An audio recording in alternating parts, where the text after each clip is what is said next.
اعوذ باللہ من الشیطان الرجیم بسم اللہ الرحمن الرحیم اللہم صلی علی محمد و آل محمد۔ مومنین مسلمین او کیری شے ہے جیڑی زیادہ یاد خدا دی طرف انسان کو مائل کریں دیے اور ذکر خدا دا موجب بن دیے، کیونکہ یہ چھوٹیاں چھوٹیاں چیزاں انسان کو دی طرف متوجہ ہونا چاہیے، ان دے واسطے آخرت دا پہاڑ ہن نیکیاں دا۔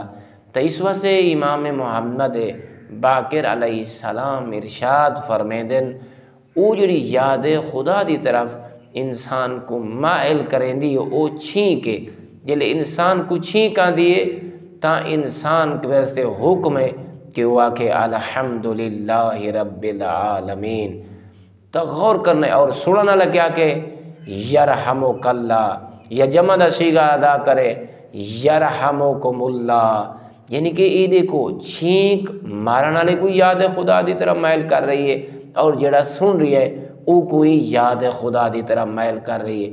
اور مولا فرمینن اے چھینک انسان دے وجود واسطے بڑی نفع بخشے، تاکہ اساں لوگ بسا اوقات انہاں چیزاں کو عذاب سمجھتے ہیں، حالانکہ یہ سارے وجود واسطے بہت بہتر ہیں اور یاد خدا دا موجب ہیں۔